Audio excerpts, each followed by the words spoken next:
Bueno, yo soy Tania Isabel Viera García y a mí me ha tocado exponer la parte de confiabilidad de instrumentos en una investigación cuantitativa y cualitativa. A continuación presento mis diapositivas. Confiabilidad, he considerado tres definiciones. Según Hernández, Fernández y Bastidas 2006, la confiabilidad de un instrumento de medición se refiere al grado en su aplicación repetida al mismo sujeto u objeto y produce resultados iguales. Para Under 2002, el término de confiabilidad se refiere a la exactitud con que un instrumento mide lo que pretende medir. Bernal 2000 afirma que la pregunta clave para determinar la confiabilidad de un instrumento de medición es: ¿se obtienen los mismos resultados u otros muy similares? Si la respuesta es afirmativa, se puede decir que el instrumento es confiable.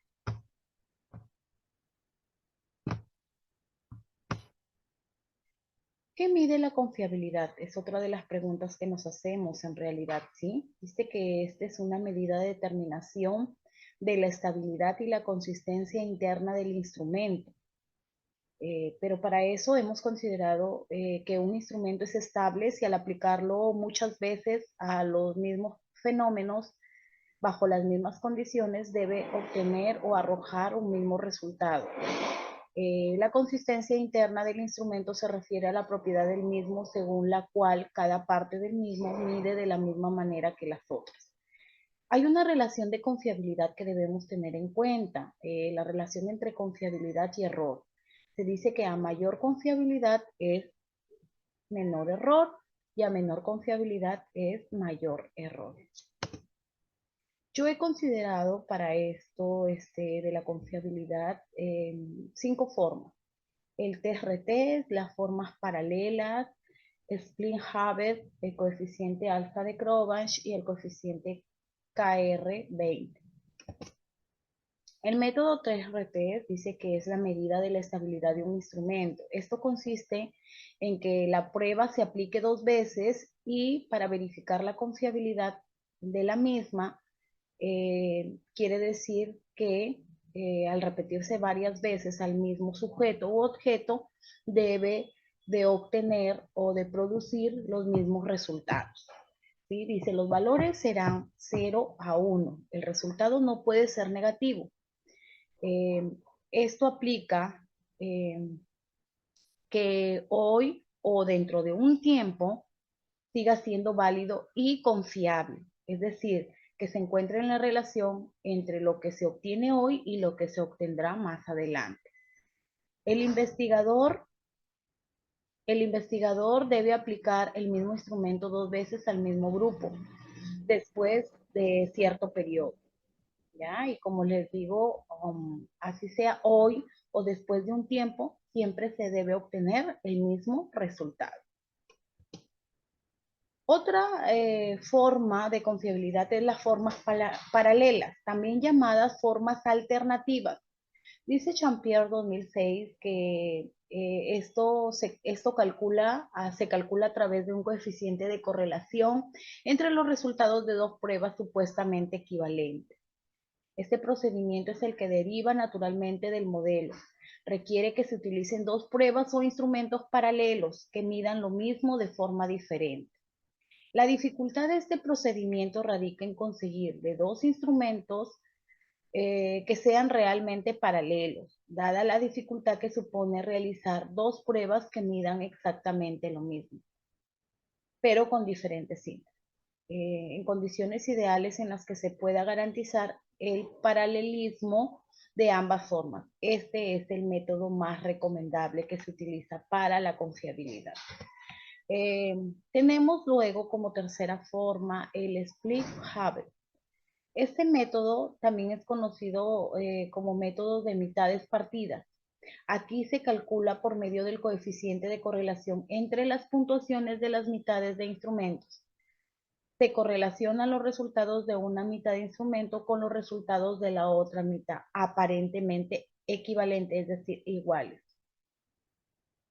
El método de mitades partidas requiere solo una aplicación de la medición. El conjunto total de ítems, que debe ser específico y que está dividido en dos mitades, y las puntuaciones o resultados de ambas que son comparados. Si el instrumento es confiable, las puntuaciones de ambas mitades deben estar correlacionadas. Un individuo con baja puntuación en una mitad tenderá a tener también una baja puntuación en la otra mitad. Para este método se procede de la siguiente manera. Se dividen los ítems de instrumentos en dos partes iguales. Luego se correlacionan las puntuaciones totales de las dos mitades y seguidamente se procede a multiplicar el coeficiente obtenido por 2 y dividirlo por el término 1 más la correlación de las dos mitades. Este es la correlación de Spearman-Brock. Tenemos una cuarta forma de confiabilidad que es el coeficiente alfa de Crowbanch. Esta forma mide la confiabilidad a partir de la consistencia interna de los ítems. Al igual que la forma anterior, también estamos hablando aquí de ítems, ¿sí? Que se entiende como el grado de los ítems de una escala de correlación entre sí. El alfa de Crowbanch varía entre 0 y 1. No existe un acuerdo del cual es el valor de corte. Sin embargo, de 0.7 en adelante es aceptable.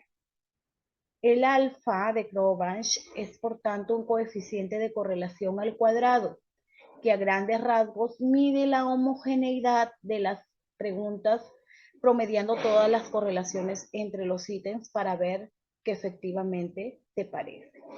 Ahí muestro la fórmula estadística y lo que significa, en este caso tenemos alfa de Crowbanch es igual a K sobre K menos 1. K es el número de ítems y la S es la sumatoria en la otra fórmula. La S significa sumatoria de varianzas y la ST2 variancia de la suma de ítems. Y la A, como sabemos, es el coeficiente de Crowbanch. Dice, como ya se dijo, los valores pueden estar oscilando entre 0 y 1. Si es 0, significa confiabilidad nula y si es 1, representa la confiabilidad total. Y por último tenemos ya el coeficiente K20. Método representa un coeficiente de consistencia interna, ¿sí? Del instrumento, que proporciona la medida de todos los coeficientes de división por mitades para todas las posibilidades divisiones de instrumento en dos partes. Citado por Maxum 1995, ¿ya? Y a la vez citado por Pacheco, Díaz, Penalete y Garbo. Dice que la fórmula de KR20 tan solo es una variante de la alfa especialmente orientada al ítem dicotónico valorados. Una vez obtenidos P y Q para cada ítem, se procede a obtener la varianza de cada ítem como producto de P por Q, donde también se requiere la varianza total y la suma de varianzas de los ítems para aplicar finalmente la fórmula KR20. ¿Qué características tiene esta forma de confiabilidad? Dice que permite calcular la confiabilidad con una sola aplicación del instrumento. No requiere de diseños de pruebas paralelas. Se aplica solo para instrumentos con ítems dicotónicos en los cuales solo existen respuestas cortas o incorrectas. Bueno, he considerado esas 5 formas que son las más como se dice, más importantes y que se pueden utilizar en la investigación cualitativa y cuantitativa.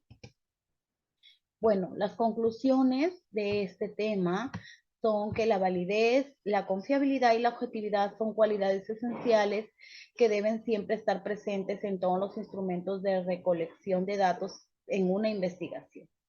Existen diversos factores que pueden afectar la validez y confiabilidad de un instrumento, entre las cuales se puede mencionar la improvisación, el instrumento, el resultado inadecuado para las personas que las aplican en el instrumento sea escrito y que no sea legible, y que no sean legibles las instrucciones.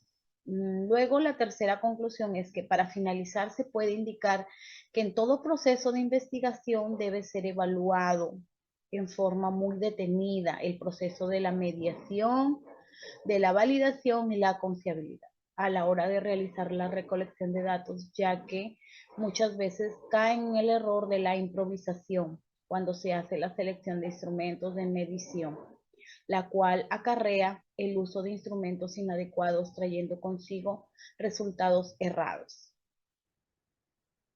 Bueno, muchas gracias. También hemos tomado nuestras referencias bibliográficas, donde hemos obtenido nuestra información para realizar nuestras diapositivas.